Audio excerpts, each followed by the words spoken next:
So good morning, good afternoon to everyone, to all the panelists and all the attendees of this webinar organized by the IAEA and GIF. My name is Nicole Virgili. I am the coordinator of the webinar today on advanced nuclear technologies for maritime applications. And so I want to welcome all the panelists today that are Mrs. Tatiana Tagirova, Mr. Kirk Sorensen, and Mr. Esben Klinkby, and Mr. Hussam Khartabil, and all the moderators of today that are Vladimir Kriventsev and Patricia Paviet. So before we start, I want to check the connections, audio, video, everyone, and give you a few tips, some organizational points. As you can see here in the slides. So I am sharing some housekeeping items. So listen through your computer. So if you have technical difficulties, please search on the WebEx Help Center. And if you want to ask questions, please use the chat option. And that is on your screen, and type in your question. And so this webinar is video recorded, and we will share the recordings of this webinar on the IAEA website. So, and please take the survey. We'll share a brief online survey to follow the webinar. To ask a question, please use the chat function. You can see on the menu, so click the chat button in the WebEx menu, and you will then see a window that will allow you to type your question, as you can see here in the below slide. Okay, so finally, please be informed that we are recording this webinar. We will post these recordings online. And now I am pleased to introduce Mrs. Patricia Paviet. Patricia is a senior technical advisor at the Pacific Northwest National Laboratory. She is the National Technical Director of the Molten Salt Reactor Program for the Department of Energy, Office of Nuclear Energy. She is also a member of the GIF Education and Training Working Group, responsible in organizing the GIF ETWG webinar series. So I give you the floor, Patricia, please. Okay, thank you very much. Good morning, good evening, everyone.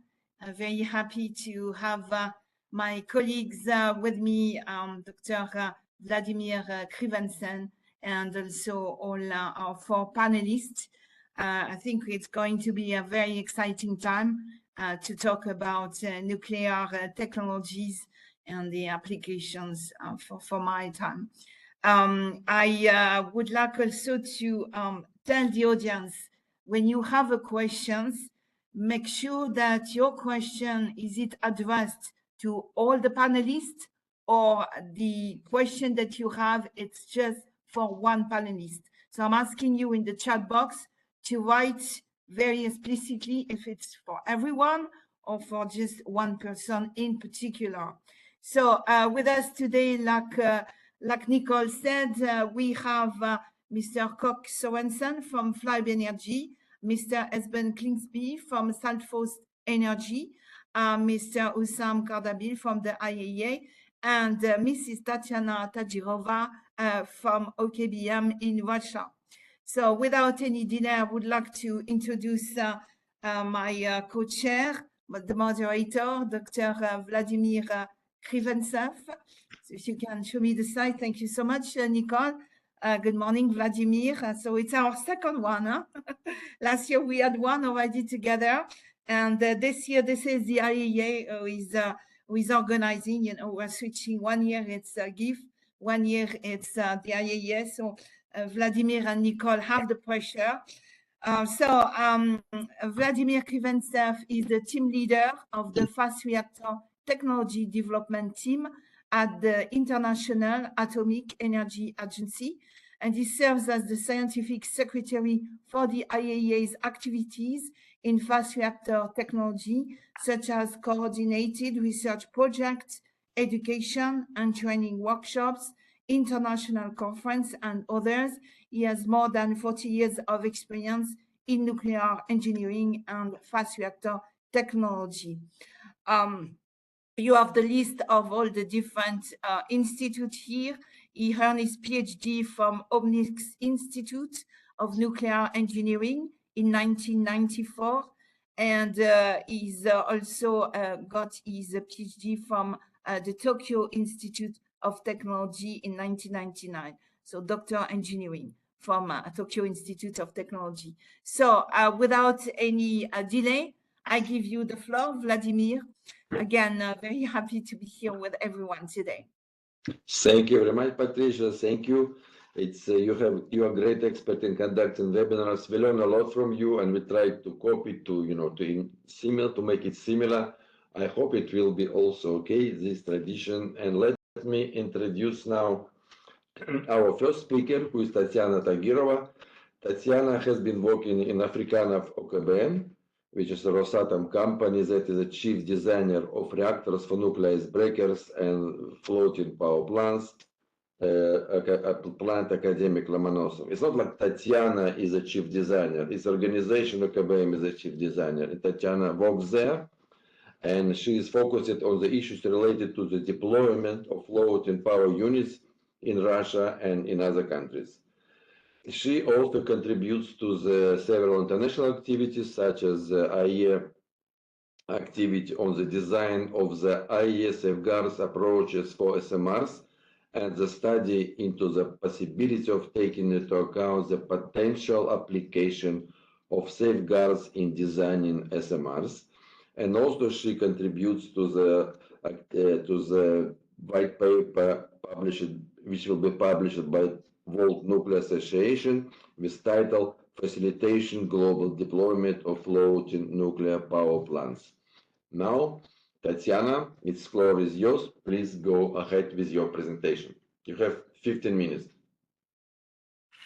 Thank you, Vladimir. Are you hear me? Yes, perfectly. Please go ahead. Thank you. Hello, dear colleagues. First of all, let me introduce myself to you. The sphere of my specific and my profession relates to the sphere of my specific interest relates to the approaches of SMR safeguarding, as well as challenges and possibilities provided by this technology. And also, I would like to introduce my colleague. Her name is Daria. She working as a specialist of SMR support department, and she will help me during our webinar. Thank you very much. I'll be glad to help Tatiana. So, the next slide, please. Nicole, thank you. So today I would like to present you the project of floating nuclear power units.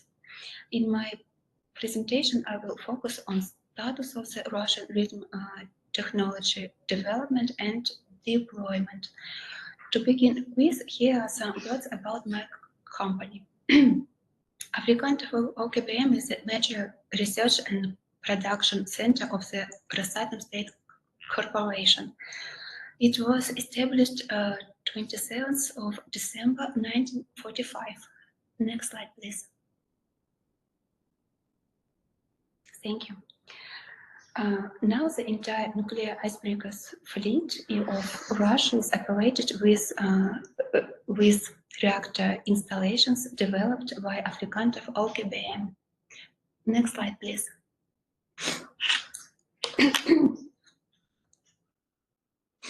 So my company is not only the designer but also a manufacturer of reactor equipment.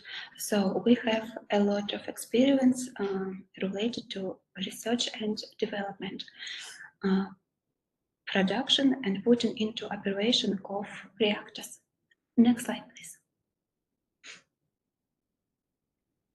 So what about academic Lomonosov? In the world, there is a stable interest in small-sized nuclear power plants because they can satisfy the energy demand of customers remote from central power grids. I think you have already heard about academic Lomonosov. This unique product is based on KLJ-40S reactor units designed by OKBM. Next slide, please.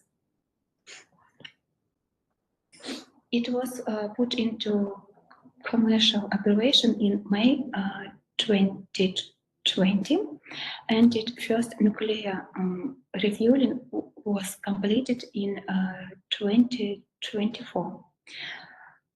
I think that academic Lomonosov was a critical stage to prove that a floating nuclear unit is an adequate technical solution for energy supply. Next slide, please. So, what about rhythm? What is rhythm? SMRs are on everybody lives today. They are expected to be solutions to the challenges of the new world because of advanced safety features. After decisions of operation, we have elaborated the designs that called rhythm series technologies. The compact layout and flexibility of technical solutions made it possible to create a line of low power projects in land and floating versions for the needs of various customers. Next slide, please. I'm sorry. Rhythm series unit is pressurized water unit with an integral layout. It's bore-free and the reactivity is controlled by control rods. Drive mechanisms that allows it to manage the core in a vast range of temperatures. So, with our experience of operation and construction, we understand the supply chain, we understand the technology, cost, and schedule. Next slide, please. After the floating power unit, academic Lomonosov had been successfully commissioned, the Rosatom company have developed a conceptual design of the optimized floating power unit FPU with the rhythm 2000 M reactor unit. We expect to complete a detailed design this year. The FPU was designed bearing in mind the possible operation outside Russia, including in the countries that are non-nuclear weapon states, according to the terminology of the Treaty on the Non-Proliferation of Nuclear Weapons. So the FPU is a non-self-propelled vessel with 2 reactor units on board. Compared to the academic Lomonosov, this FPU is smaller but more powerful. The reactor units have total net electric power of 100 megawatt, and the solutions of the rhythm series reactors were approved by the successful experience of icebreakers operation under the harsh conditions of the Russian North. And rhythm 2000 M has an extended fuel campaign up to 10 years. Next slide, please. As I said before, the FPU hull is quite more compact compared to the academic Lomonosov. On board, there are no new nuclear fuel storage, no spent nuclear fuel storages, no fuel handling equipment or lifting equipment without which it's impossible to open the reactor core. The absence of fuel handling equipment and the limited number of rooms required for nuclear material handling are critical from the point of the IAEA safeguards approaches. Next slide, please. So the design was made in accordance with the business model under which the FPU is transported to the operation site in the other country with the reactor filled, chest and sealed. After the fuel campaign comes to its end, the model will be returned to Russia. All the maintenance procedures, including fuel handling, are expected to be done in Russia. This scheme significantly reduces the financial burden for the customer and the time necessary for deployment. Next slide, please. So, what about safety? The development of nuclear technologies and the involvement of newcomer countries in the number of active atomic energy users requires representatives of the broad atomic community to resolve issues of safe and effective use of modern nuclear energy sources. Nowadays, in the leading nuclear countries, active attention is paid to SMR designs, which can become the next stage in the development of nuclear energy and play in an important role in solving global energy problems. But let's see what challenges FPU is facing nowadays. As we already proved safety of the project by the past experience of constructing and operating nuclear icebreaking fleet, also with the positive results of operating the first FPU academic Lomonosov. Some aspects of FPU project are still treated with suspicion. Safety is the first, but still there are no regulatory basics on the international level exist. Those schemes that are being used for in land power plants cannot be fully applicable to FPU. Here we need to go through the experience of other industries on how to deal with objects under operation that change their location from country to country. And that is how we are going to build a strong and functional legal and regulatory support. In conclusion,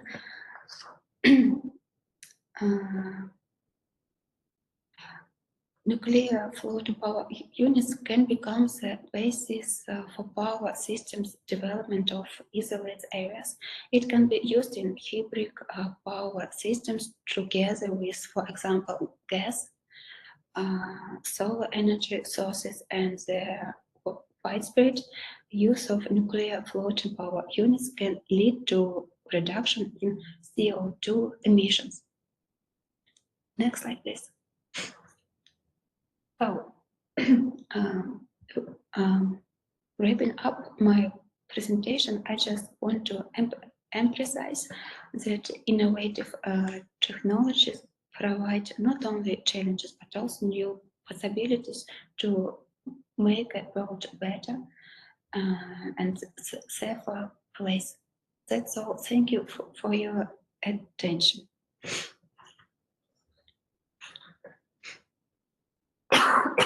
Thank you very much, Tatiana.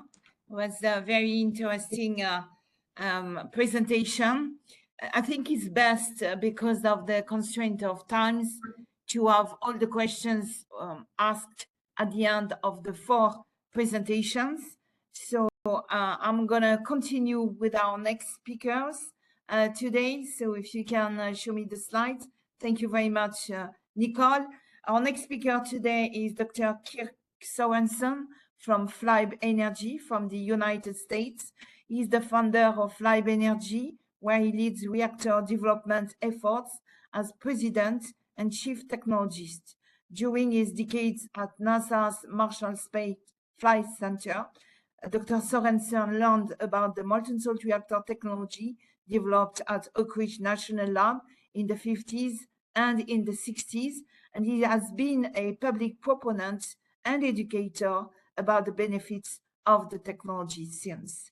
Mr. Sorensen holds a bachelor's degree in mechanical engineering from Utah State University, a master's degree in aerospace engineering from Georgia Tech, a master's degree in nuclear engineering from the University of Tennessee, Knoxville. He's also taught a nuclear engineering course at Tennessee Technological University. He continues to work on the development of the lithium fluoride thorium reactor, believing that thorium fuel cycle and molten salt reactors offer immense promise for our global energy future. So without any delay, thank you very much, Kirk, to be here, and I give you the floor. Thank you, Kirk. Thank you so much, Patricia. Can you hear me all right? Yes, I hear you very well. Okay, great. Well, thank you. I think Patricia issued me a battlefield promotion there to PhD, but unfortunately, no, I'm not a doctorate. I have 2 master's degrees, as she mentioned, but no doctorate. So I'm fond of pointing out that 2 MS does not equal PhD. I wish it did. Thank you so much for this opportunity to speak. And this is one of my favorite subjects to talk about. And I just want to commend the IAEA for putting this together, because I think it's a topic that really deserves a lot more attention. And so having this opportunity in this forum to go through this is very welcome. I just feel like, you know, there's so much more we could discuss about this. And I want to thank Tatiana for that fascinating presentation that she did. I wish I was here to tell you that our technology was nearly as technologically ready as the RITM concept and had been deployed. Unfortunately, we are much more back in the conceptual stage of things. So we're going to talk today a little bit about things that could be, but certainly are not yet. And it's a little bit ironic how nuclear developed, and the fact that we're circling back to maritime applications, because one of the very first applications of nuclear reactors, of course, was as an engine rather than a facility. If you go to the next slide there, we've got the obligatory image of the Nautilus. Thank you. So, you know, this was how nuclear in large part got started. Rickover's team built the first pressurized water reactor into a submarine hull, which was immersed into a tank of water. And then they built the Nautilus itself, which was the second pressurized water reactor. And it was absolutely revolutionary. It could go into the polar ice caps. It could stay weeks being submerged. And it wasn't until later that we saw reactors move to land. Although, of course, if you want to jump to the next slide, there was the notable case of the NS Nautilus, or the NS Savannah, which was a nuclear-powered commercial ship built by the U.S. But by and large, what really happened was you know, we built land-based nuclear reactors. Though we did build maritime reactors, we haven't seen this promise realized to the degree that I think a lot of us would have hoped. And there's a legitimate question why. You know, what precluded this march forward towards mobile maritime nuclear power plants? And this is where my questioning, which is at least 25 years old, if not older, began to intersect with learning about the molten salt reactor. And the molten salt reactor also began its life as a mobile reactor, except that they had plans to put it in a nuclear-powered aircraft, which was going to have extraordinarily long range and pursue apocalyptic military missions and all these other sort of things. But these molten salt fuels had incredibly desirable attributes for this. They could operate at high temperatures, while at low pressure, they were impervious to radiation damage due to their ionic bonding. And you could add fuel or withdraw it during operation. And they could also accept soluble forms of the nuclear fuels that we know of, such as uranium tetrafluoride or plutonium trifluoride. And by having nuclear reactions take place directly in the cooling medium, you cut out an entire step of heat transfer. And then, of course, on an aircraft or a ship, simplifying a system is absolutely essential. And in addition to all this, they had just remarkable thermal performance. They had greater volumetric heat capacity than water. So these were the kind of properties that were really, really compelling to engineers and still are. Now, I've studied and looked were molten salts suggested for naval vessels, for commercial vessels, and there's a little bit of indication that in the 50s and 60s there was some people looking at that a little bit, but not very much. I mean, just very, very, very little.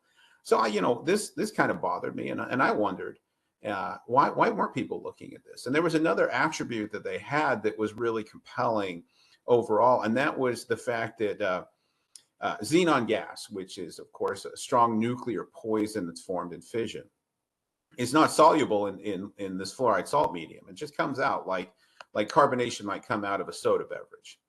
And so the xenon transient, which is the bane of so many reactor operators, particularly those running thermal reactors at high core power densities, is almost entirely absent in this category of design. And in fact, little known fact, that was what compelled the very first molten salt reactor to be built, the aircraft reactor experiment, was to go out and search and make sure that this xenon transient problem was indeed absent. And they showed it was back in 1954. So what you were left with then was a high performance reactor that could be taken up and down in power levels, really without much lag to it. And that was a very big deal if you think about a ship as a micro reactor, a ship that's got to be able to stand alone and meet its loads and not have any operational considerations around changes in power. So I would submit that the molten salt reactor, on paper at least, appears to have a very, very good fit with the challenge of maritime propulsion. It has that ability to operate again at low pressures, high temperatures, high efficiency, compact, refuelable, and also this ability to move up and down in power settings. And so, most of our focus in our company has, again, been around terrestrial deployment of molten salt reactors. But I would say my heart has always been in these engines, these ideas of molten salt reactors that could propel vehicles. I spent time at NASA. I spent 10 years, and I thought a lot about space vehicles. I thought, could we use a molten salt reactor to power a spacecraft? I still think we can, but I haven't done much work on it. But I've done a lot more thinking about maritime applications. And one of the things that's worth thinking about is the geography of the United States. And if we could go to the next slide. Let's go to the next slide after that. So that's a stationary mobile salt or molten salt application. Thank you. So the United States is really blessed with an amazing inland waterway network. And what we find is an enormous amount of our power plants are on these inland waterways, seeking cooling water and transportation of their coal fuel and so forth. If you go to the next slide. So there's pressure, of course, on us to seek decarbonization opportunities. So, one opportunity you could say is, well, let's just, have floating natural gas power plants. This is a Siemens illustration of such a concept. The challenge there, of course, is that natural gas is going to come from a pipeline on the land. And even though it's floating, I don't know if necessarily buys you a lot of advantage taking that approach. But I'm far more excited about the idea of a barge-mounted power plant. If we go to the next slide. So this is very conceptual and very cartoony. But what we're trying to depict here is the idea of molten salt reactors that would be built in shipyards or on these shipyards don't necessarily need to be built on the coast. They could be built in inland shipyards. And they would be intended to move around our inland waterways and to go to sites where a coal plant has been decommissioned and to take advantage of the connection to the grid that still exists there. And so what we're depicting, I think we can go to the next slide and show it a little more. What we're trying to depict in this render is a molten salt reactor system that would remain on a barge, but would be used to heat large tanks of storage salt. And this is akin and similar to the natrium concept that's being pursued in Wyoming. I would say the molten salt is probably even better suited to it. But those tanks of storage salt would then be driving a power conversion system, a compact power conversion system, ideally based around supercritical carbon dioxide. And that takes advantage of the high efficiency that you can achieve from the high temperature of the molten salt reactor. It also reduces the cooling requirement. And so what we can anticipate in many of these inland riverine sites is already a robust connection to the grid, as well as access to cooling water. And so the theory would be that in a very much smaller version of what was presented by Tatiana, we would be able to move these reactors to old coal sites. And let's go to the next slide there. Repowering these coal sites, taking advantage of these grid connections. And then when it comes time to service the vessel, to be able to return back to its port of origin or even its construction site for any sort of overhaul or maintenance on the ship, and then to be able to just bring more of these riverine barges back into operation. Let's go to the next slide. So, this may be a way to get repowering taking place in a big scale, taking advantage of a situation that the U.S. faces with its internal geography. Potentially at some future point, this might be replaced with a terrestrial molten salt reactor power plant, as we depict in this rendering, where we're transitioning from a river-based operation to an actual stationary facility. Maybe not. I mean, what it seems to offer, in my opinion, is a great deal of flexibility and an early start into the application of reactor technology in an environment that might be a little more forgiving than the open ocean, because of course the open ocean is a challenging environment. Let's go to the next slide. So this is our render of our terrestrial facilities. Go to the next slide. So this is a classic way of thinking about how a reactor might go on a ship. And let me tell you, I don't think we're going to do this. This is not how I believe that molten salt reactors are ultimately going to be deployed on large commercial shipping vessels. There's a number of disadvantages to the classic idea of just thinking we're going to replace the engine with a reactor. For one thing, the reactor is often far more expensive than the entire ship. I think most people have no idea how cheap these shipyards can build these ships. I mean, a large bulk freighter can be built new for significantly less than $100 million. You'd be hard pressed to get an engine for that ship, any sort of nuclear engine, for anywhere close to that kind of money. There's also the question of what happens when you bring it into port. Do you power it down? Do you submit to local inspections? Do you connect to the local grid? How will you handle that? The U.S. Navy does a lot of prep work to get ships into port. There's also the question of, if it's not out at sea moving these large ships, is it making you very much money? So, I would say that while this might be the way things will happen, I highly doubt it. And we're working technologies that we think are going to be a lot better than this approach. I can't share them in this venue, but we're very, very excited about it. It's something that we've been thinking about and working on for many years, really quite quietly. We don't make a lot of a fuss about our interest in maritime work, but we do have investment from the maritime industry in our company. And they are looking for answers because they are facing a world where under IMO regulations, it will not be permitted to have nearly the carbon emissions that we do today. So let me skip past the very thorny question, which we could spend many, many, many hours on, and probably should at some future webinar, and get you to an old and exciting idea that I've been nursing for about 20 years. Go to the next slide. So one of the things I wrote about in my very first public engagements when I started blogging in 2006 was the idea of, could we get to a point where we could actually have submersible utility scale nuclear power plants? Could we actually have something that would plug into a land-based grid, but would be mobile, would be submersible? And the reason I really like submersible is I like the fact that we could get out of any sort of weather situations, hurricanes, heavy seas, that kind of thing, by going underwater, by taking a page from the original nuclear reactor, the Nautilus here.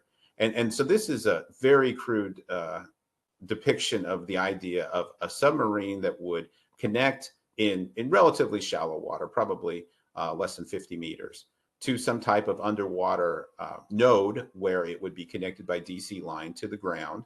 And also it would be driving a desalination system. So you could get two products out of this. You could get power, and you could also get desalinated water from from this approach. And again, this is a concept we've done very little work on, but I wanted to bring it up here because I think it is uniquely enabled by the compact nature of the molten salt reactor technology, as well as the high temperature carbon dioxide engine that we're pursuing. So could we get to this? Could we potentially get to a point where we're powering cities from invisible power plants that are offshore in relatively shallow waters? I would like to get there. I think this has a tremendous amount to offer the world, particularly when you consider the population densities that are located near shorelines and the difficulty that would otherwise exist in trying to get nuclear power facilities situated near heavily populated regions. This might be an interesting option for that.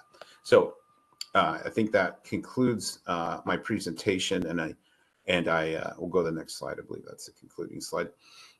But I am very grateful for the opportunity to be here. I wish we had many hours to discuss these potential expressions of nuclear technology and what implications they could have for the world population. And I thank our organizers here for the opportunity to discuss this with you. Thank you. Thank you very much indeed, Kirk, and very interesting presentation, exciting ideas also. I have a lot of questions also, but I think audience has a lot of questions, but we will ask later after all presentations. And together, just to remind, if you want to ask a question, do it in chat and put the name, or if it's a general question, just put your questions there. So from now on, I'd like to invite, again, thank you, Kirk, and I'd like to invite another, let's say, startup. Should I call it startup, your companies? Yes, I believe so. And also Kirk, also related to the molten salt reactors with maritime application, who is Esben Klinkby, who is the co-founder of Seaburg Technologies, now Saltfoss Energy. Seaburg we know very well before. Now maybe Esben will explain us why they changes the name. Okay, interesting why. And he works with reactor designs as well as the external R&D partners, and also, you know, the relations and connection to the international relations. Esben has a PhD in experimental practical physics from the Niels Bohr Institute, and he was working as several years as a CERN, as a European Spallation Source, and also as a senior researcher at DTU Physics, specializing in neutronics and reactor technology. Esben, it's your floor. Please go ahead. Thank you, Vladimir, and thank you very much to the organizers to put together this event. And I'm very happy to contribute, and happy that you asked me to. Maybe for the name change, let's keep that for now. Is suffice to say that it's the same company, just under a new name. That's the only thing that changed, is the name. So, but you can ask, of course. I'm happy to dwell on it. As for are we a startup or not, I think we are still a startup, and that's not to say that we have not been at this game for a while. We have, but when you consider how far we have in front of us, I think we should still be considered a startup. Next slide, please. So at Saltfoss Energy, we are, to at least the last extent, a mission-driven company, and we have come to the conclusion or the assessment that we will ever reach our ambitious goal of decarbonization if we can provide an alternative which is both cheap and which scales fast. There's really those two things that must come together.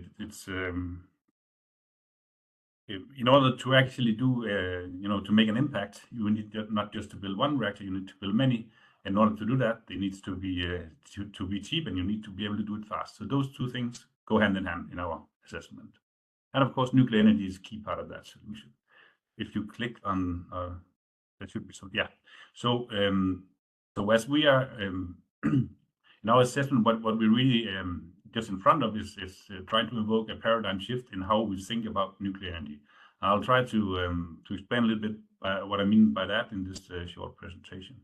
And luckily, we are not alone in this task or in our efforts. We have very strong partners, in particular in Korea, but also in other locations of the world that I will come back to. So some are listed here. We are relying on Samsung Heavy Industries to do the design and construction of the power barge that we are developing. And with also in that consortium, we have KHNP, which is the world's third largest nuclear operator, as some will know. And we have Capco Nuclear Fuel, obviously on the fuel side, on the supply chain there, and GSCNC on the all other engineering tasks. So really, sort of there's some key aspects of what we are trying to do is listed there on the right-hand side. So we are developing nuclear technology, and that's energy from fission. It's a molten salt reactor, which means that the fuel is the same as the coolant, and in our case, it's a fluoride salt. I'll come back to that. It's targeted to be in the SMR regime, so it's a small reactor that we're developing, and it's for maritime deployment. So that means shipyard construction, then it's to be operated or deployed on a maritime site. And we do expect or envision that construction to be conducted in Korea, South Korea, and therefrom to be exported out of Korea. So it's really this is an attempt to export nuclear. Next slide, please. So here's a top view of how the barge would look. So it's non-propelled. What you see there is it's standardized in the sense that there's different versions, but that's just counting how many power modules you have on them. The rest is the same. So if you look at from the bird perspective there, you can see that at the front of the barge, there are 2 reactor compartments equipped with the CMSR reactors. So they will operate for the first 12 years of operation and share the balance of plant and that turbine there that is placed centrally. Then after 12 years, we will shut down and equip the 2 empty departments or compartments in the back of toward the back of the ship with new CMSR, so that the total lifetime of the barge is of the other 25 years, which coincides with the lifetime of the barge itself and the turbine. Yeah, next slide, please. Now, so why floating nuclear? So maybe I don't need to spend a lot of time convincing the audience of this webinar, but what we see as particularly advantageous in floating nuclear are the centralized life cycle activities. So obviously you will centralize the construction. That should mean a faster construction time and more scalable production, and with that comes also benefits in terms of quality assurance and quality control. It's also we envision for the testing and the commissioning of the testing that should be done centralized. So and there's similar benefits on those, and at least aspirational, we would like also to do the centralized decommissioning. And so that's really to get away from, of course, there will need to be a first of a kind, obviously, but there should only be one first of a kind. Then we should be into this much more efficient and lean construction. So maybe just to mention, so what we're looking at there on the right-hand side is one of the Samsung Heavy Industries shipyards, and the capacity of that one that we're looking at there is of the order one of the bigger barges that we are foreseeing per week, as it is today. They can also scale up to 2 per week, and it's not the only shipyard that they have. They have other shipyards as well. So the potential, if we get it right, is unprecedented. Next slide, please. So the CMSR, so why do we think that this is possible, basically? So the thing is that with molten salt reactors, or in particular with the type that we are studying or developing, the really underlying thing that enables that enables this construction and deployment is the fact that the consequences of the worst case accident are less severe. In fact, they can be kept within the fence. So the emergency planning zone is coinciding with the fence of the nuclear site, and that is massive. I mean, that is just a game changer, you could say.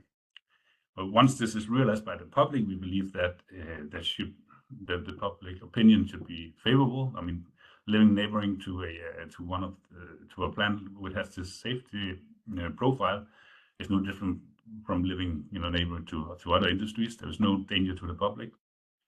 And that also has a very important consequence on the nuclear liability, so the insurances. And therefore, if we put all this together, we believe that the overall cost can be immensely reduced. That goes both to construction, engineering, and to licensing.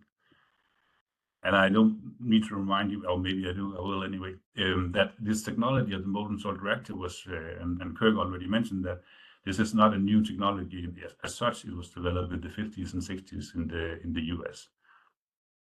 Now, our particular incarnation of the molten salt reactor, that's fluoride based, we avoid beryllium and lithium. And the reason behind that is beryllium has nice features in terms to lower the melting temperature of the salt, and it has nice neutronic features as well. However, it's also toxic, and it would limit the external labs that we would be able to work with if we would have a salt that was beryllium based. So we, for sort of practical reasons, we avoid beryllium. Lithium has two isotopes when in natural abundances, and one of them is have a very high neutron absorption cross section. So one would need to enrich lithium, and that is definitely possible. However, the supply chain and the price, it will be to some extent expensive, and the supply chains are not really there. So we are avoiding lithium as well. The reactive fuel itself, that's based on uranium and low enriched in particular. So we are relying on around 2% enrichment to our fuel. And that you can sort of guess that means that we need a moderator, and in particular we need a graphite moderator. And I will show a bit how it looks. The design is proliferation resistant in the sense that there is no access to the primary circuit during operation. So there's really no way you can get to the fuel. And also, it's important to also mention that the fuel markup makes it useful in terms of for future realization where we would recycle the fuel, because it is on the fluoride form. So there is really no good reason that you shouldn't recycle it, except that regulations as is now would not allow it. But in the future, we would like to be able to recycle our fuel. Next slide, please. So here you see a sketch of the reactor. So as Kirk was mentioning, also the one benefit safety-wise with molten salt reactors is that there is little. You don't need high pressures. You need some. There is a pump. It will supply some pressure that is just to move the salt around in the circuit, but that's near atmospheric. You see the reactor core on the left-hand side and the primary circuit that the salt enters, and it passes through the core where the graphite is close by. And that induces fission that heats up the salt, and then it exits the core and exchanges heat in the heat exchanger. The other salt, or the other working fluid in the heat exchanger, that's also a salt and also a fluoride salt, and that is again for safety reasons if there should be a puncture of the mixing scenario. And then the rest of on the going right there looks like conventional, more conventional power plants. Maybe you can click on the next, click twice maybe. Yes, so on the right hand side here you see another representation of the primary circuit. So we have the reactor core, and then you have the let's say banana shaped heat exchangers there, and there's a pump. There's also a high free surface where the xenon, for example, that Kirk was mentioning, will bubble out. There are also these two important features that below there, these are the drain tanks. So in here, if there should be a reason to shut down the reactor, an accident progressing or whatever, the salt can flow by means of gravity down to the drain tanks, where it can be passively cooled. So it's sort of in a safe configuration once it's in there. Click one more time, please. Yes. So this is actually an image from one of our the labs that we work with, INL, of our salt in the solid form, so not heated. So you see that the composition is we call it funax. It has potassium and sorry, it has sodium in there, but sodium wasn't the English name. You also see that actually during the 12-year operational lifetime, we do expect to add on to do online refueling for small amounts, and that's for two reasons. Basically, it's to limit excess reactivity at any given point in time, so that just that's always beneficial. And then it's also to control the redox condition, which is important for to limit corrosion. Then you would add UF3, and then you are in control of the redox condition, you would say. Next slide, please. So these are some images from what we are from our labs. Well, actually, the upper left-hand one is not from our lab, but from our collaborators at INL again. Below on the left-hand side there, you see some of the things that we are working with on a daily basis. That's simulation and modeling, giving that the fuel and therefore the reactive source in a molten salt reactor is moving. That sets sort of challenges in terms of modeling, in particular since there is a strong correlation between the thermohydraulics and neutronics, and the codes that have been developed for the last, say, 50 years are generally not well suited to describe a fuel that is moving. So there is some development that we are participating in or carrying out ourselves. Also, there are some other pictures from what other things we're doing. We are doing lab tests, of course, say on corrosion and measuring internal physical and thermochemical properties that needs to be fed into the licensing. And of course, we are also scaling up our engineering test rigs. So you see there in centrally sort of sizable loop that is that we have been used to test the redox control. Now, next slide, please. I see I'm running out of time. So one cannot build a reactor by itself. At least that's our assessment. We are good at some few things, but building, deploying a molten salt reactor is a very challenging task. So we need all the help we can get. So that's our approach anyway. So here you see a list of some, and not all, but some of the institutions that we are working with. You'll notice that there are some European, some US, and some Koreans in there. It is I think I'm running out of time, so I'll just go directly to the next slide. So we are working with partners on various topics where they can do something where we cannot, and that can be capacity, or it can be lab access, or simply just having more hands. Here you see a just a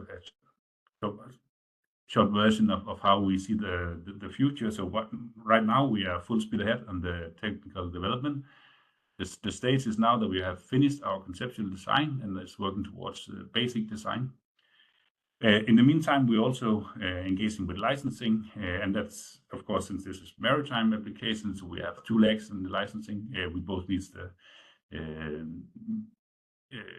maritime license, but also nuclear license, of course. So we are engaging with the American Bureau of Shipping on the maritime side, and we're sort of following their new technology qualification regime. And we expect and that's also for practical reasons, you could say, we want to build the first of a kind in Korea and to deploy it in Korea. So therefore, we are engaging with the Korean regulator, and we expect to be able to submit the regulatory engagement plan later this year.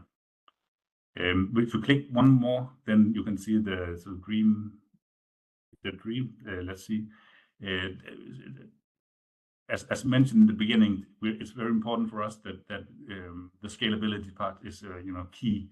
Is the key to us. So here you see how we would hope to be able to commission the first in the beginning of the 30s, and then as we move along in the 30s, we would be scaling up ramping up the construction, and therefore we would, let's say, by the end of the 30s have several gigawatts replaced coal on the market. At least that's the ambition. Thank you very much. I think maybe we click the last slide, but there's nothing on there. Thank you very much for your attention. Thank you very much, Esben, for this very comprehensive presentation. As we said earlier, if you have any questions for the panelists, please write them in the chat box. And it's my pleasure to introduce our fourth panelist today, Dr. Hussam Khartabil from the IAEA. He is the Innovation Task Lead of INPRO, International Project on Innovative Nuclear Reactors and Fuel Cycles at the International Atomic Energy Agency. Hussam has over 30 years of experience at the Atomic Energy of Canada Limited and the IAEA in R&D, reactor safety, advanced reactor development, Canadian Gen 4 program manager, senior nuclear safety officer at the safety assessment section of the IAEA, and innovation task lead INPRO at the IAEA. Hussam obtained his Bachelor of Science in Mechanical Engineering from the University of Houston, Texas, and a Master and a PhD in Nuclear Engineering from Ohio State University. So without any delay, I give you the floor, Hussam, and thank you very much. Thank you, Patricia. Good day, everyone. I hope my voice is clear. So I'm going to talk about the activities at the IAEA and transportable nuclear power plants. Next, please. So first, I will define what a TMPP is, transportable nuclear power plant, based on the IAEA work, and then I will go over the past, recent, and ongoing activities at the IAEA and some key findings. Next, please.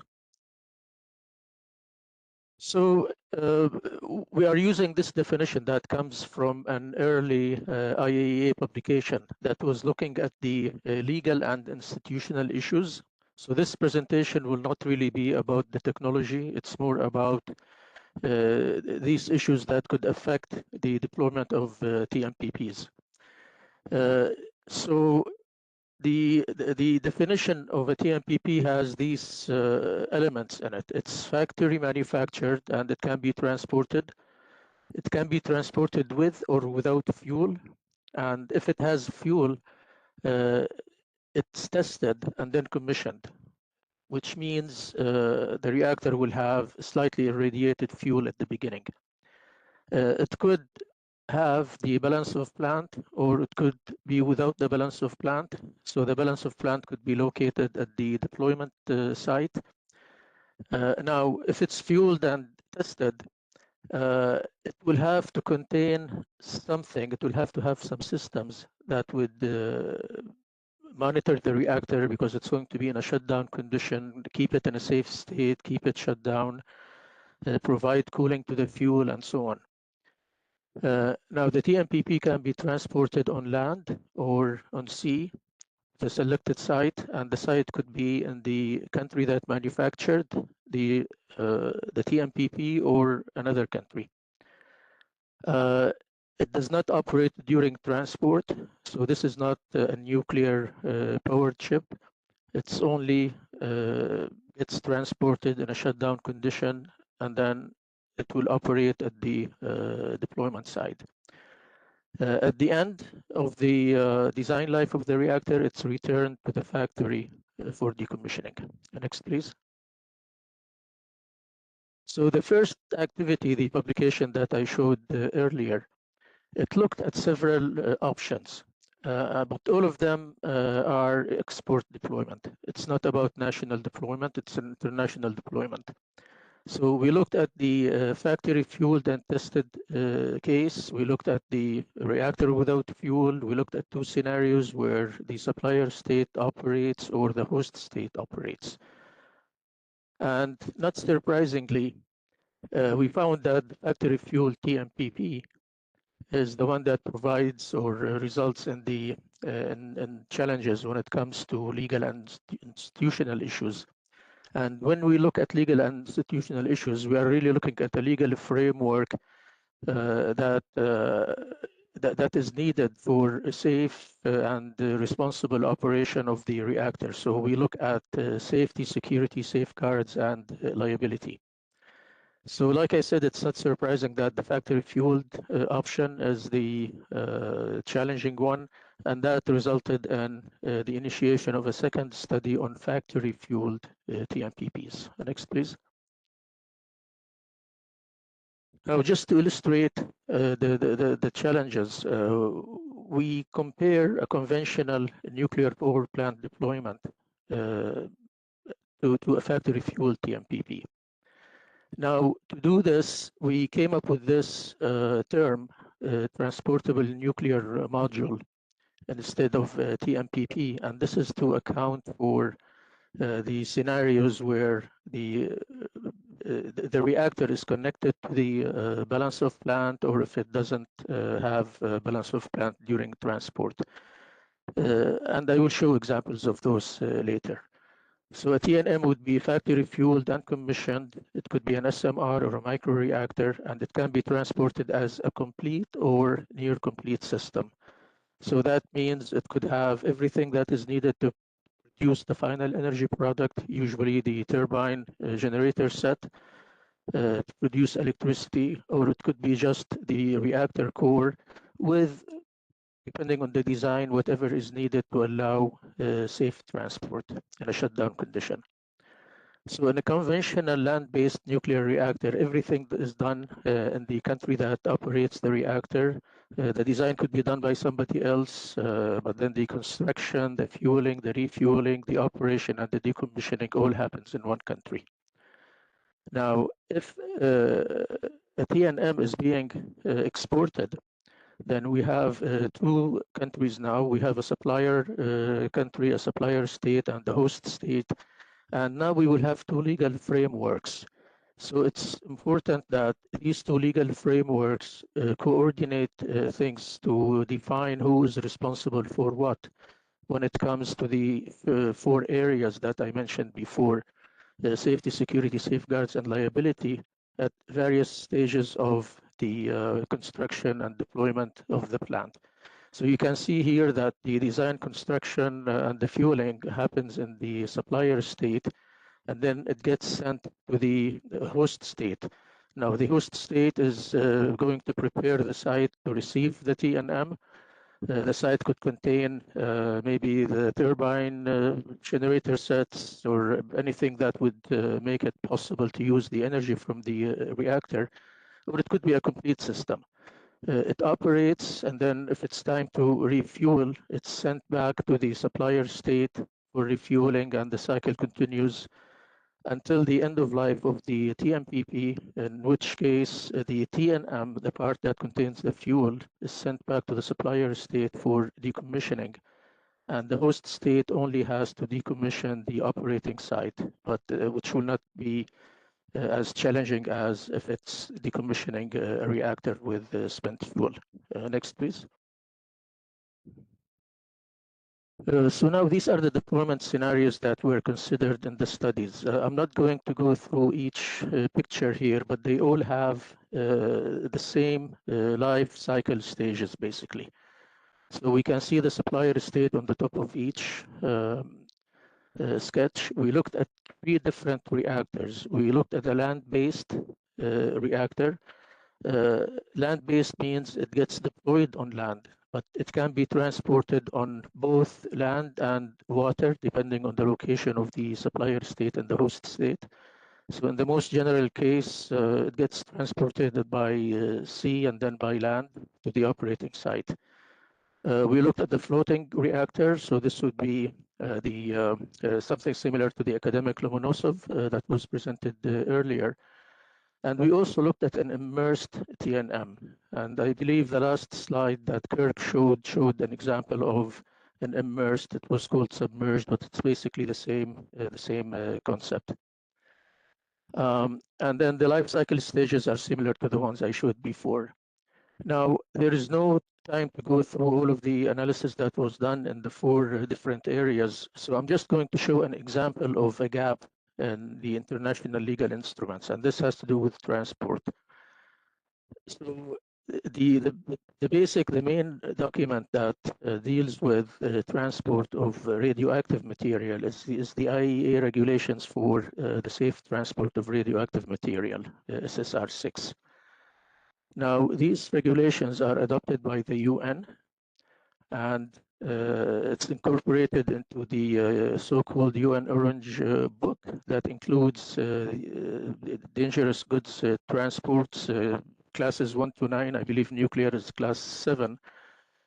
And the safety based on the IAEA regulations is assured by packaging the radioactive material. So it has to be put in certain packages with the prescribed requirements, and they are designed so that the transport by different types of packages, that transport is possible by road, sea, or by air. Next, please. Now, this is just a close-up of the three examples I showed before. So we can see the immersed reactor, the immersed TNM, being shipped on a barge. So, and the immersed TNM contains everything that is needed to generate electricity. So we can also call it a TMPP. The bottom picture shows the floating TNM. Again, this is a facility on a barge that contains everything that is needed to operate. So it is a TMPP. We can also call it a floating nuclear power plant or an FNPP.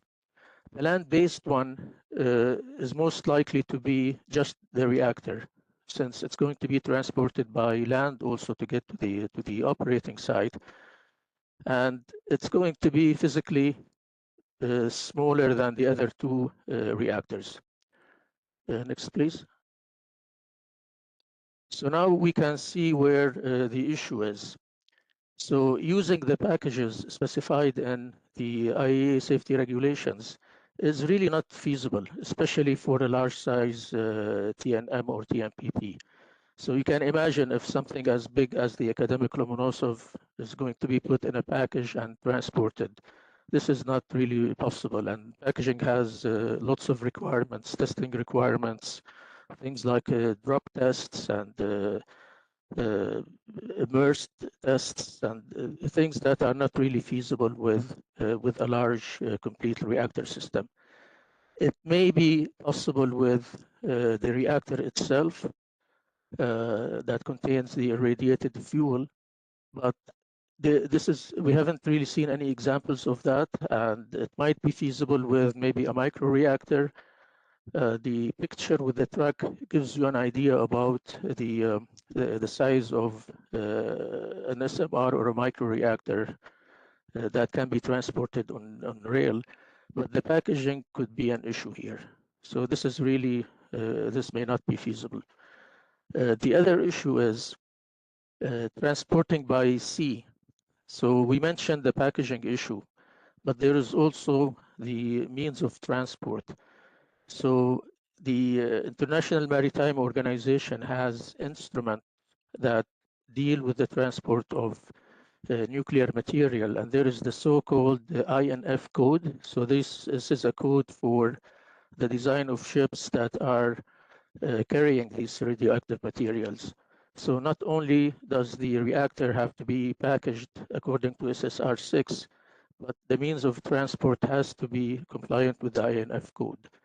So if you look at something like a floating reactor that is being towed by boats, there is a question about the applicability of the INF code to this combination.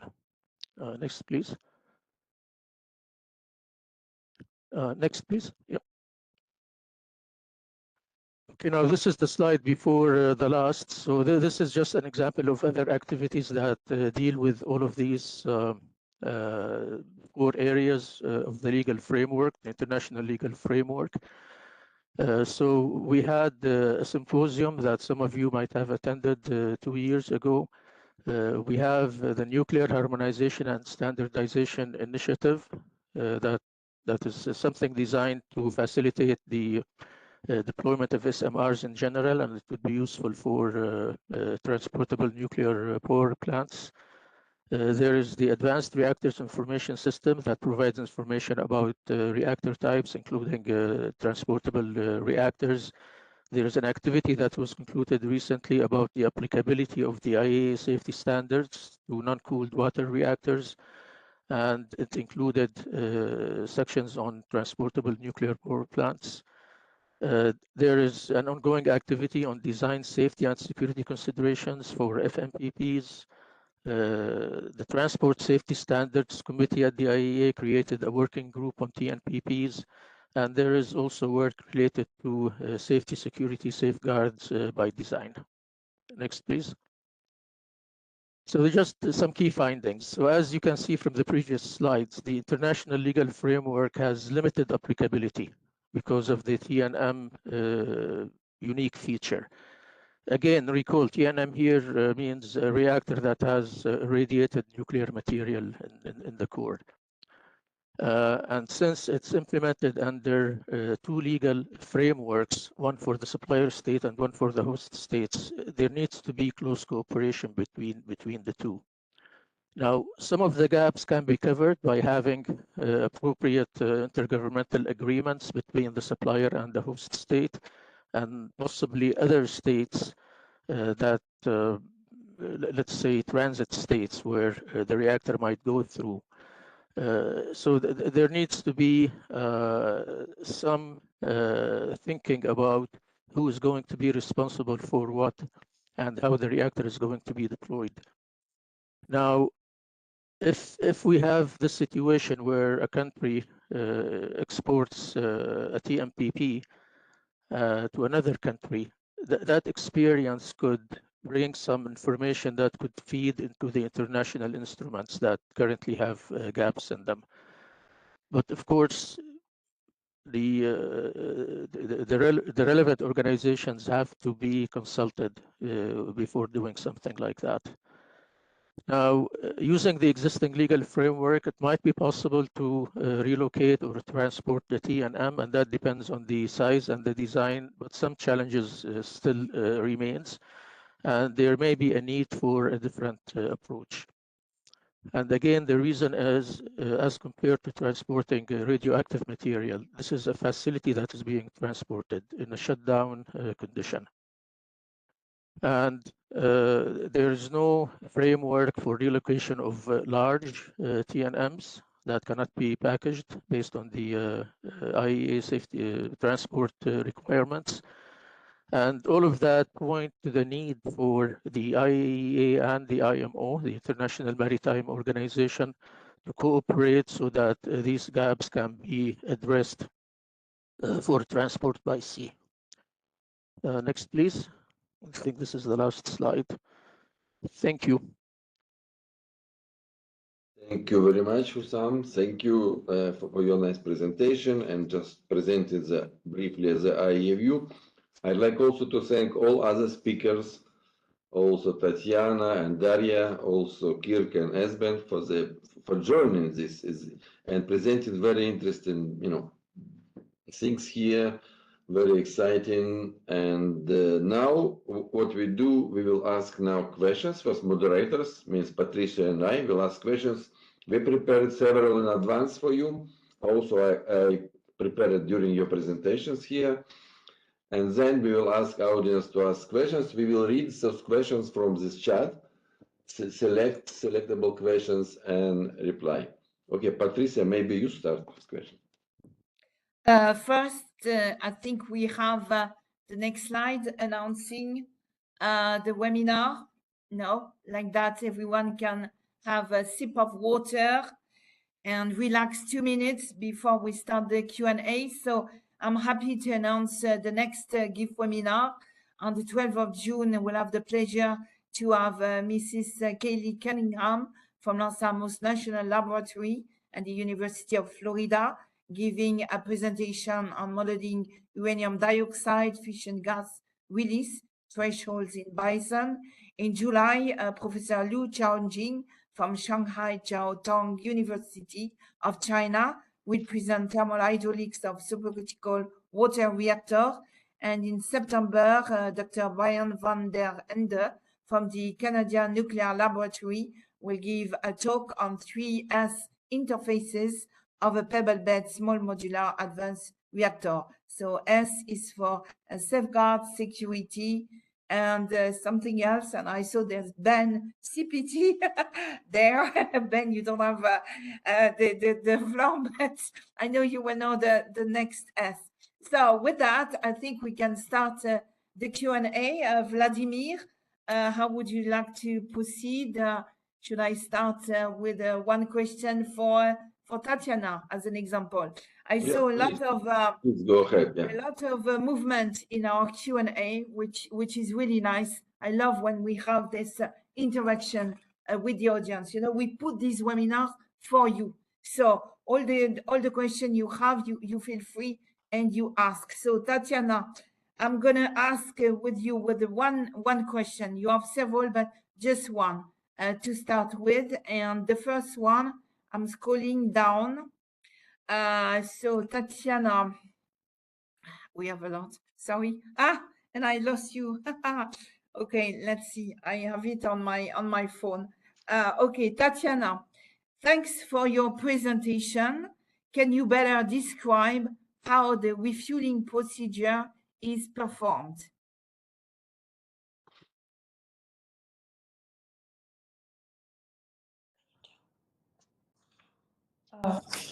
Hello, Patricia, yet again. I'd like to assist Tatiana a bit because she has sore throat. So the answer to this question would be it's more of a technical topic. The refueling procedure happens on the academic monoxide. It took place in 2023, 2024. It ran absolutely smoothly. Nothing of the plan happened. But as for the technical specifics of the whole process, I think it would be reasonable for us to consult our technical team so that they can add some details on that question, and we can then contact the organizers of this event for the question to be sent over to our counterparts. Very good. Thank you, Tatiana. So maybe Vladimir, I give you the floor for the next question. Thank you. I have question now to the first my questions to the Kirk and to Esben. You presented both molten salt reactors for these maritime applications, and then I've been asking why molten salt? Why, like we have mature technology, you showed on your presentation, submarines, other ships, Navy, and Tatiana was presenting icebreakers and salt of water.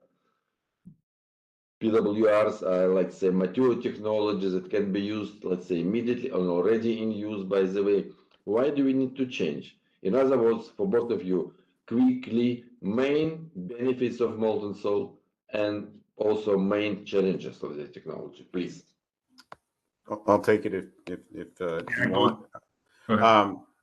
Real quick, ease of refueling, and that was just pointed out with the academic Lomonosov, the challenge of having the refueling infrastructure not on the ship. With molten salt reactors, it's very easy to get reactivity into the core. It's easy to get reactivity out of the core. It's easy to remove fission products. In our design, that's a very compact chemical processing system that could be included on the vessel, whether submersed or in a barge-like form. So I really view refueling as this overwhelming advantage. Safety, another big factor. We have safely operated PWRs, of course. In a floating environment, they're submersed in coolant, which is good. That's why we've used them on submarines. But here's a situation where we're operating at low pressure. We've got a chemically stable fuel and coolant. We can drain it into a drain tank. And this is really nice, really nice feature there. Also, the high temperature lets us go to much higher thermal efficiencies. And in our case, the use of a compact closed cycle gas turbine allows us to reduce the footprint of the power conversion system, which, as you saw on several of these slides with the academic Lomonosov and also with the Seaboard design, is a considerable footprint on the vessel. So being able to shrink that is very attractive. And unfortunately, PWRs do not let us reach the temperatures needed to go to the closed cycle gas turbine. So there's more, but those are the high points. maybe I can add. Now Esben about the challenges, right? No, I will add more benefits first, if I may. So one thing, if you imagine in our deployment plan, we want to, we want an armada of barges in the end, and that also means that we want to place them in coast in existing harbors out there. So that is really essential that the safety features are as they are. Otherwise, it would simply not be realistic with this. And then the other aspect, I mean, the shipyard production compared to how long it takes to build, the normal power plants and all the site-specific things that you need to go through, that is also a huge benefit, and at least as we see it. So of course you will need to, where it's going, there is some requirements to that to the harbor. I mean, some depth and some things, and we need the fence and all that. We do need some site preparation. That's not what I'm saying, but compared to a conventional power plant, it is very limited. Okay, so and then drawbacks. So drawbacks. Obviously, this is not a new technology. It has been, successfully tested in the 50s and 60s. However, these were test reactors, and they were running at low power and for a short time. So, in terms of what we are building a power plant or power plants, and therefore we need to qualify things for longer time and for higher power. And that is challenging. There is material. I mean, there was one question on TRL. So in many places we are at high TRL, so that's technology readiness level.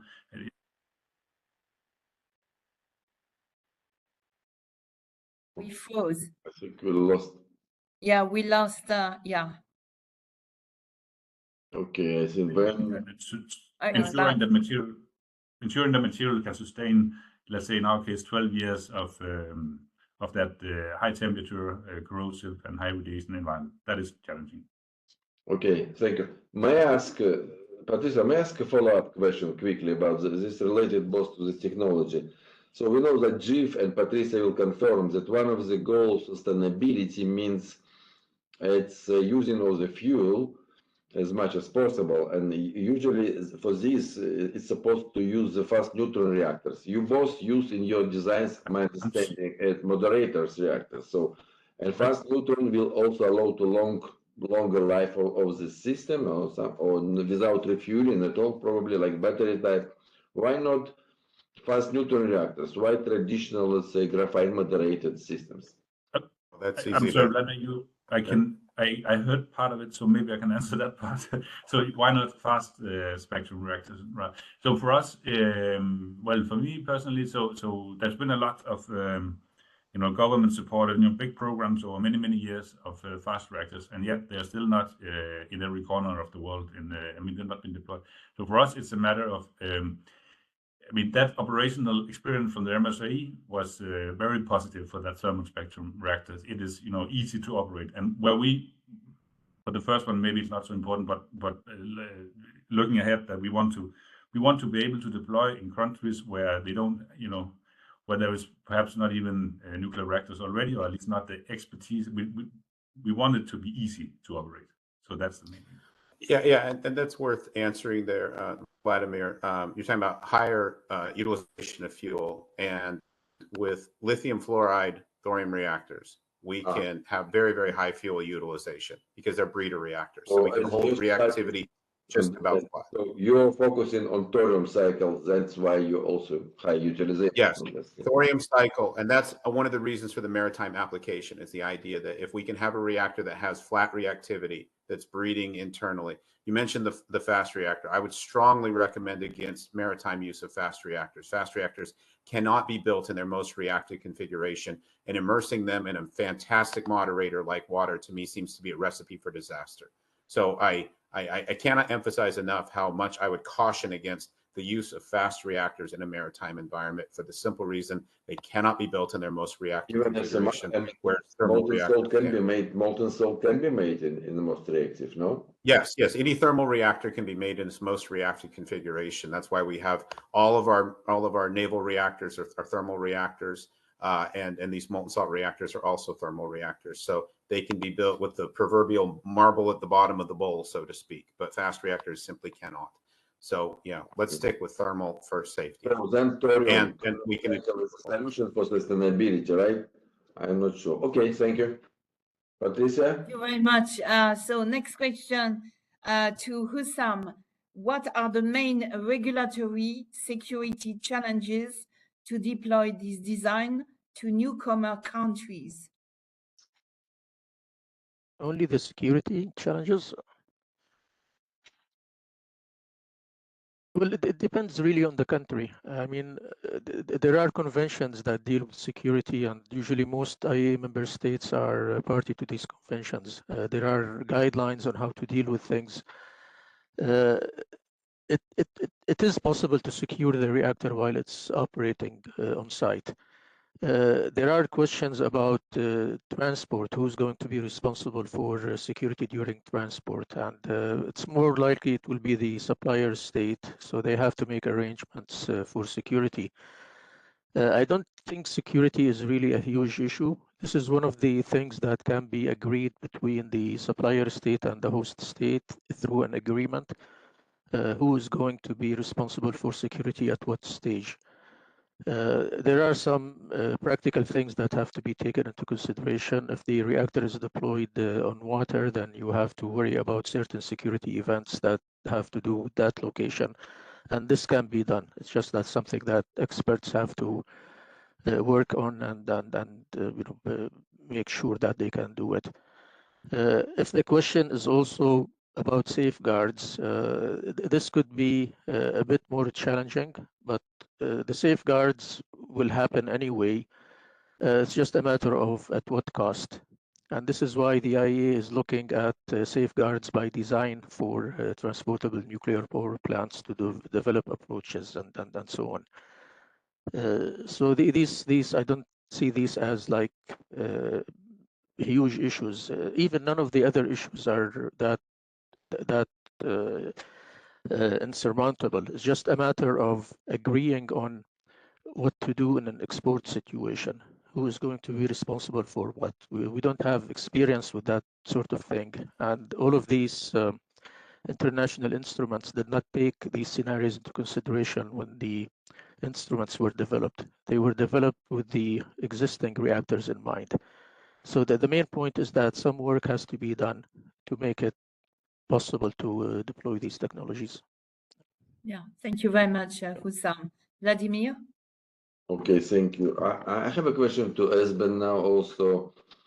This is again from mine. So you, at least from your drawing, what you should, okay, sketch, very general. You show that you have 4 circuits. And usually we have, like in the water reactors, 2 circuits, primary, secondary. For the sodium cooled fast reactors, we use intermediate circuit, additional one to separate radioactive sodium and water because it's dangerous. Why do we need, like, it's more complicated to have these 4 circuits in your scheme? I said it's primary, secondary, tertiary. I don't know how to say in English. Yeah, so I'm not too aware of the detail. So it's not that we need it. I mean, it's not that there is. It is not needed in that sense. You're right. However, when we have the 2 reactors coupling to one, I believe that it's actually not. I mean, that is actually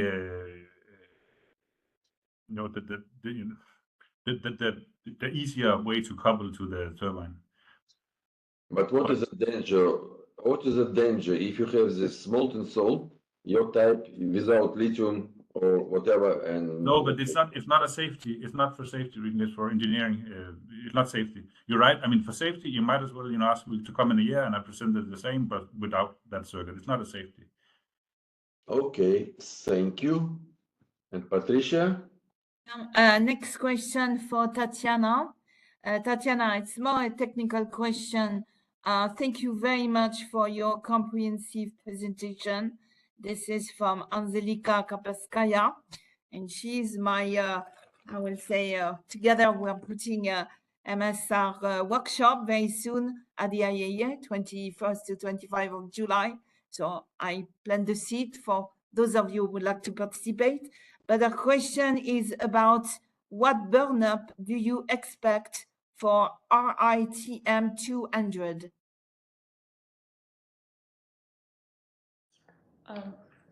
Thank you for your question.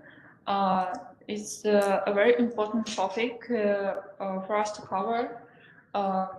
Yet again, it's of course highly technical. We will need to consult our technical team yet again in order to answer it to our organizers. So as for the burn-up, it's by no chance a fixed amount inside the core. It fluctuates, and there are multiple equations used in order to identify what is the burn-up. Therefore, it will be important for us to provide the most authentic information regarding this. We will contact our technical team, and after the presentation, after the event, send you the information we discover. Thank you. Yes, and I would like to say to the audience, you will have access to the slides presentations, and you have the email address of each panelist. So feel free to contact them if we do not have enough time to answer to all the questions. Thank you, Tatiana. Vladimir? Thank you. And now the question from the audience, I'm trying to integrate and shape a little bit and reformulate so it covers all. So one question is to all panelists, speakers, except Hussam, when will be this reactor, let's say, or the transportable power plant is available, and how much it would cost in terms of total, for example, and also cost per kilowatt hour or per megawatt hour, if possible. We start with Tatiana because they already have something to sell, I guess.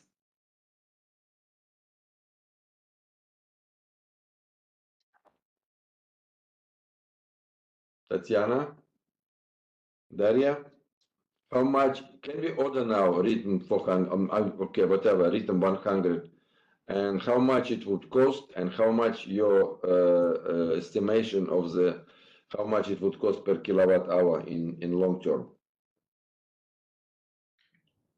Or if you bring that to some country, let's say, how much you will sell it, offers the price for the electricity.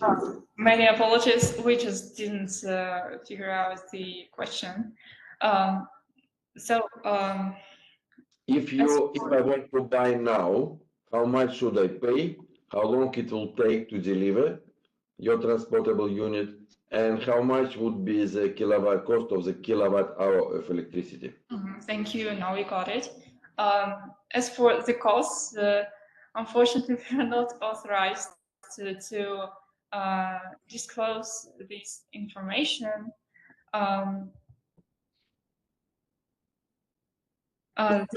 Then competitive, okay. And how long it will take them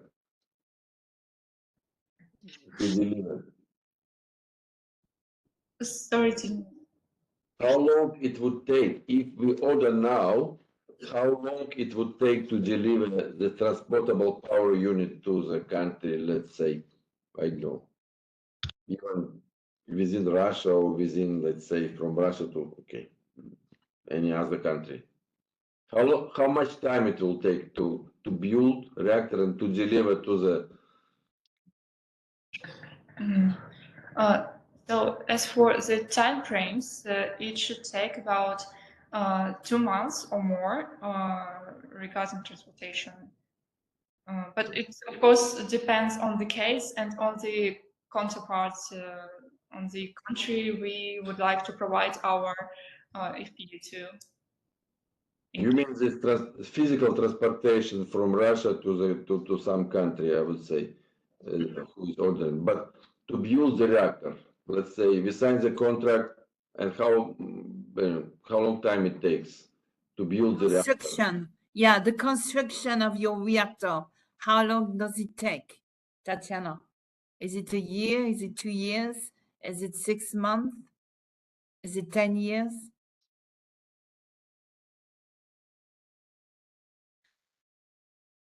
Well, maybe they don't know Vladimir, so So then Kirk and Esben. So if it's like, yes, could you? yeah, Yeah. Esben. As I mentioned, what we're showing in this presentation are ideas we're having. These are really not on the main line of what we're developing right now. We showed some of this because of the nature of presentation. So we have ambitions to get to this point, but this is certainly isn't in a catalog that we're going to order, and because its development is sort of infused with a much larger development that is dominated by a terrestrial deployment, there's no way to tease out, what does this part cost, because there's great overlap between those two projects. So I'm afraid I don't really have answers for you on either one of your questions. And Esben. I also don't have difficult question. Yeah, straight answers, but I don't know if you noticed in my second to last slide, I mentioned that. So it's our ambition to have a final investment decision in 2028, and that's in 3 years' time. And of course, I mean, the customer who's signing that will need to know that these values. So at that time, we need the the price of the barge, and therefore also the price of the electricity. What I can just say that we will only have success if we are competitive. What we're competing against is the fossil fuels. So at some point we need to be cheaper than those or competitive to those. But not for coal. With coal you cannot compete, can you? The coal is more difficult to compete with than oil and gas, I'd say. So okay, understood. Okay, Very thank you. good. I see a question for you, Hussam. Do you see the possibility of a type approval for maritime version of a small modular reactor, making it a large-scale product, easier to be installed on board ships with an approving time a little bit less than 6 to 9 years? Who's that for? I missed it. It's for Hussam. Yeah, I'm just trying to look at the question to see, because I was looking at the other questions about Nemo, and I'm going to try to kind of combine them together. I cannot really speak to the timing of the approvals and the regulations and so on, but I can say that this issue is being taken very seriously. What is needed really, and I will try to address some of the other questions, is the cooperation between the IAEA and the IMO is necessary, because the IAEA is going to be the responsible, let's say, not responsible, but they will look after the nuclear reactor part. The IMO is not going to do that. They look at the ship design. And somebody here mentioned the existing IMO code for nuclear powered ship. So this is an old code. I believe it was adopted in 1981. And it does incorporate the IAEA requirements from that time. This code needs to be updated with the new IAEA requirements. The IMO cannot do that. They don't deal with nuclear reactors. And the IAEA does not deal with the design of ships. But the two has to work together, just like they did for the old code. And they want to do the necessary modifications so that it's not for a nuclear powered ship. It's for a floating reactor that would operate when it's fixed on the operating site. Now, this work has already started. So somebody mentioned NEMO in the questions. So this is the Nuclear Energy Maritime Organization. And one of their goal is to get the IAEA and the IMO to work together. They are not going to do the work, but they are going to do their part to start the process. So, for example, one of their members. So this is the World Nuclear Institute for Transportation, I believe, WNT. They did submit an evaluation or an assessment of the existing IMO code, and they identified what needs to be updated so that it can incorporate the latest IAEA safety standards. Now, how long will that take? It's really hard to tell, but it depends on the reactor that will be used. It depends on the ship. Obviously, we have to make sure that the reactor is a proven reactor technology. If it's a new concept, then we need probably to have a prototype or something like that. If it's going to be a water-cooled reactor in SMR, it still needs some kind of demonstration because we don't have too many reactors built, of the type that would be can be deployed on ships. It depends on the regulator who is going to regulate and license the reactor. And my guess is, I mean, it is feasible, but the work has to start pretty much now. It's I don't think it's really impossible. The nuclear is a proven technology. Ships, obviously, we have naval ships. We have an example of a floating reactor. It's just a matter of somebody actually deploying one as a first of a kind. And the cost, I mean, usually first of a kind, they cost more and somebody has to absorb the cost. I mean, there are so many things that need to happen, just like our experience with existing reactors.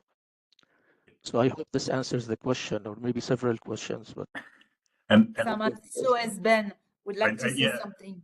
Yeah, just a quick note. So, if for those that are very interested and have time on their hands, perhaps I just posted a link to ABS, American Bureau of Shipping, who set requirements for nuclear power systems for marine and offshore applications. So there is some work is ongoing, as Hussam was saying. And they are part of NEMO, by the way, I believe, ABS. Yeah. So there is work. Yes, happening. they are part of it. NEMO. Okay, I have Patricia, I just want to ask a question asked from the audience. It's Ms. Bogalesh from the Ethiopian regulatory body. And he asks what are the key challenges and opportunities associated with nuclear power, integrating nuclear power into maritime vessels, not the design of reactor, but what you need to do to put it instead of the land to the vessel. And important, how can international collaboration contribute to addressing those challenges? Asking because I understand I don't think that all three organizations, OKBM and Saltfoss and also Kirk, you are competitors now because there is no market for this anymore. More or less, what you need, you can all benefit from the cooperation, actually, from international cooperation. Could you elaborate a little bit on this? How do you think? What are the challenges, and is international cooperation can help? And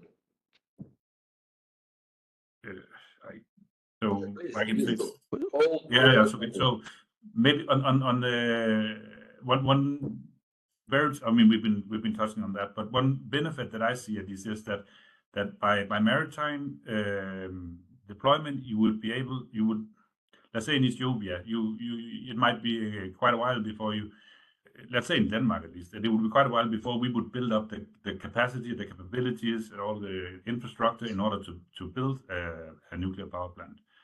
But by exploiting that, every country would not need that capability in that sense. Of course, you need to operate. There needs to be some operators there, but all the expertise that is needed in order to construct a power plant is to less extent needed in that country. So that's a huge benefit in terms of maritime deployment for especially for newcomer countries or countries that don't have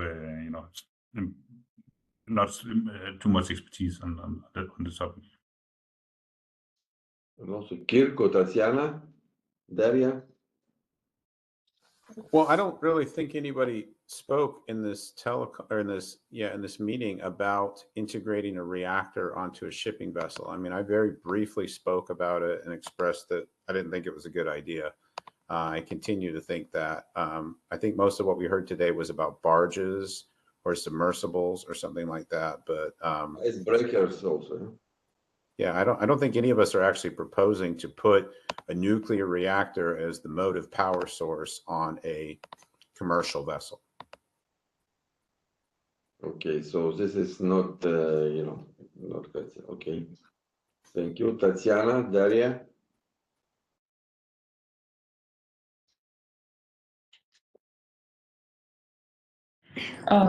So if we talk about the peculiarities of the reactor integration in vessels, their only difference that comes to our mind is the life cycle of the vessel. So the time periods between the refueling varies.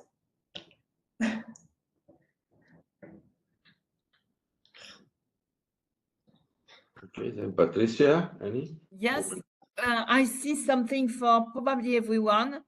Which safety authority would license a floating or submerged NPP operating in international waters? Yeah, this is. Oh, sorry. I was just going to say, in the proposal that I described in ours, that was a system that would operate in internal waterways in the United States. The Army Corps of Engineers in the United States has broad authority over inland waterways. They keep them clear, they run the locks and dams and so forth. And the Army has had nuclear regulatory authority in the past. They ran the Manhattan Project. They still retain that authority under the 1946 Atomic Energy Act. As far as what we talked about, I think it would be logical for the U.S. Army Corps of Engineers to assume regulatory authority over riverine barges operating in inland waterways in the United States, which is kind of what we would like to see happen. Other than that, it would probably be the NRC, but I think this is pretty far out of the NRC's capability space. So I really do think it would devolve to the Army Corps of Engineers. Thank you, Kirk. Esben? Yeah, so we are not thinking to deploy in international waters except for transport. So we'll not be operating in international waters. So we are relying on the local regulator, but what we're trying to make it as easy as possible for that local regulator. So to I mean, ideally we would have a type approval. Not this is not realistic now, but ideally that is what we think is needed, and we think it's reasonable if we can prove our safety case. So why the safety case is so different, so also the licensing should follow. So, but as it is now, no, we are relying on that local country that we are exporting to their regulator. Good. Okay. Yes. Yeah, I will just say a couple of things on that operation in international water. So if the floating reactor is transported or exported to another country and it has to go through international water, this is really an operating reactor in a shutdown condition anyway, if it's fueled and commissioned. Yeah, and okay, but ours is not fueled and commissioned, but yes. Yeah, no, I'm just talking about that case, because this is the challenging case. Actually, it's if the reactor is sent unfueled and the fuel is sent separately, then there is absolutely no problem. It will be just the same as any other nuclear installation. It's just that this is the case that presents the most challenges.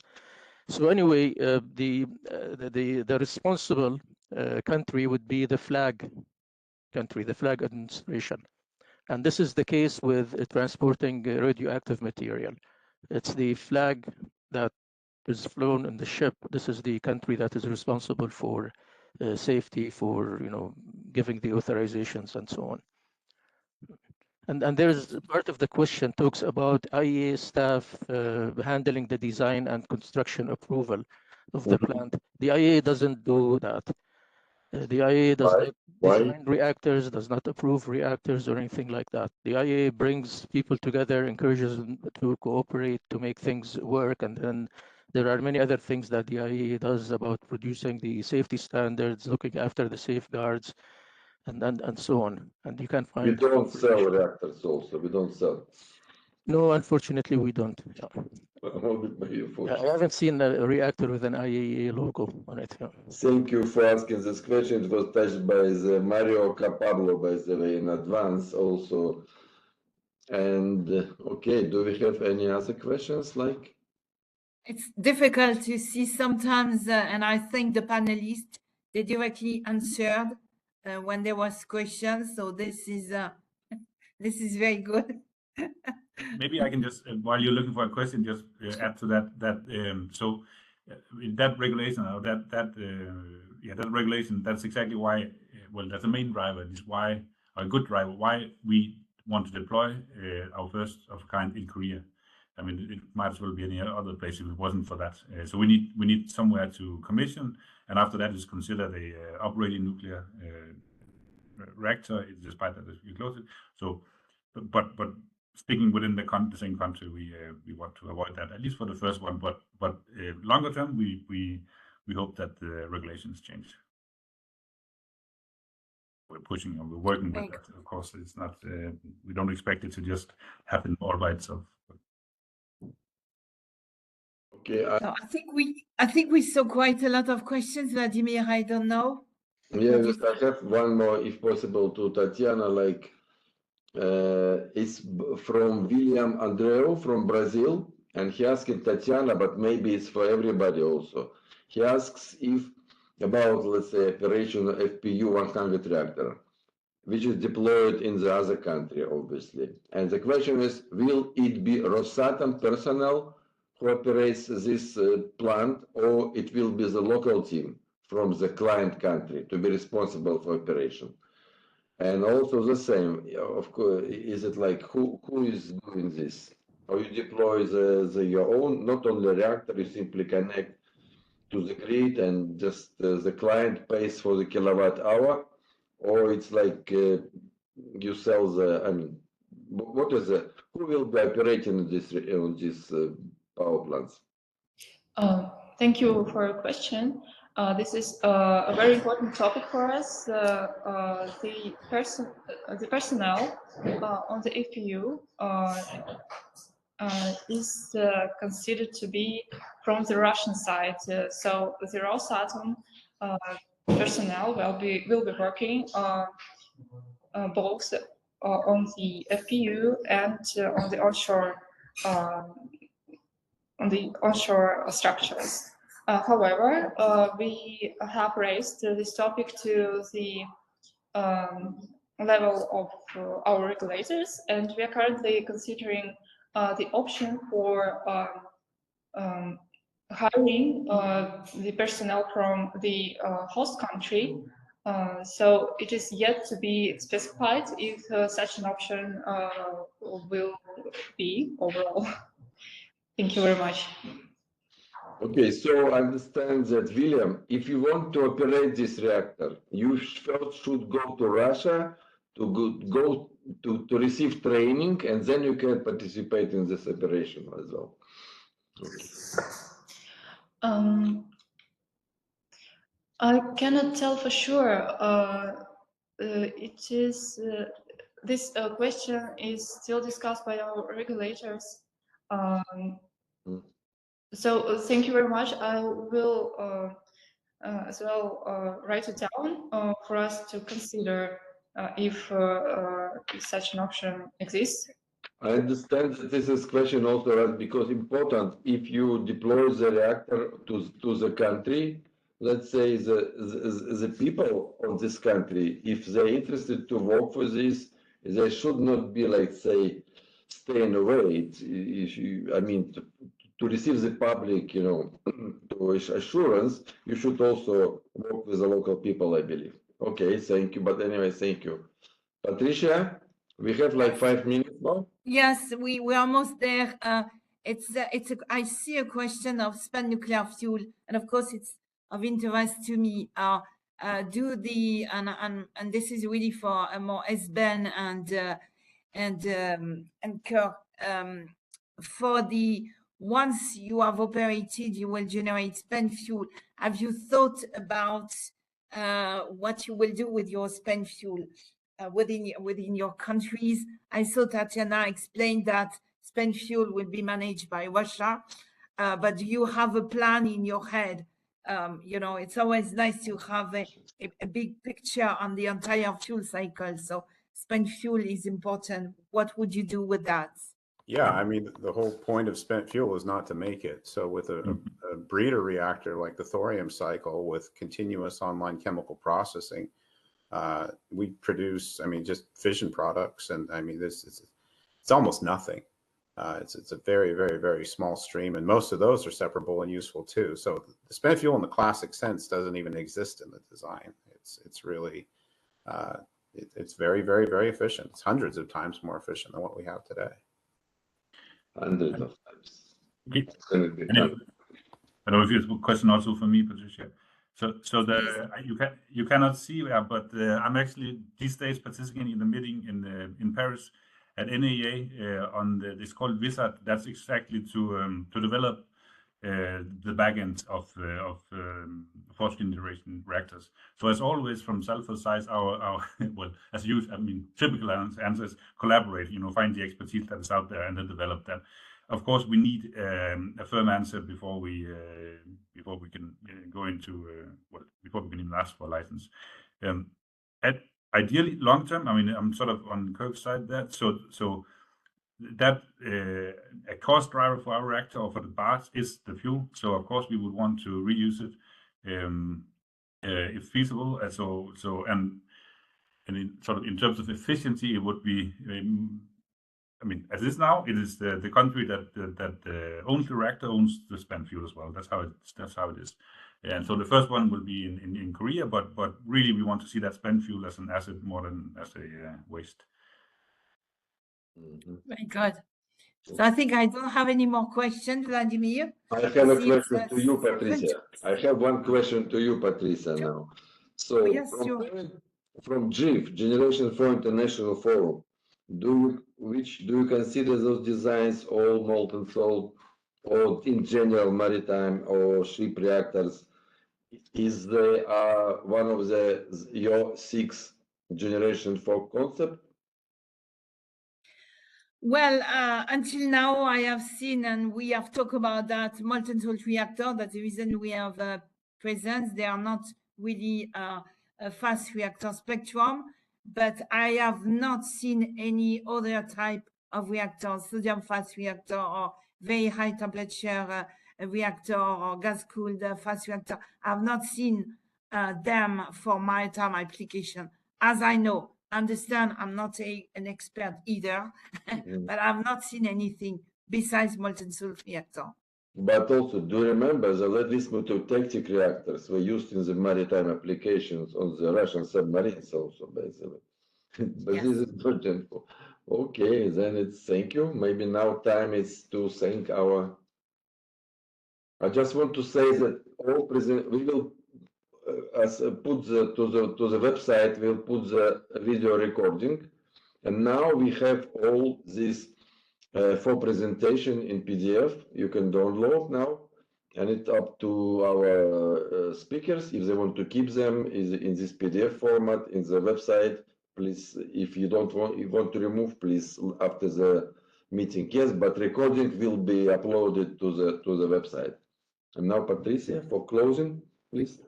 Yes, first of all, I would like to thank my co-chair. Vladimir Kriventsev. It's always a pleasure to work with you, Vladimir, and Nicole also for all the support you have brought to this webinar. And of course, the success of this webinar, it's thanks to our panelists. So I would like really to thank the 4 of you for being there and being with us for almost 2 hours, answering questions and giving excellent presentation. We will prepare another GIF webinar, a GIF IAEA webinar together. Again, Vladimir, we're always thinking to new topics that could be of interest to everyone. So thank you very much. Maybe I see you next month for the next GIF webinar, and maybe I see you sometimes somewhere around the world in an event. So thank you very much, everyone, for being here with us. And thank you for the audience to be so proactive asking questions. Okay, thank you very much, Patricia, also to support. It's a great idea to have this annual every year GIF IAEA webinars. I also would like to thank all participants, audience.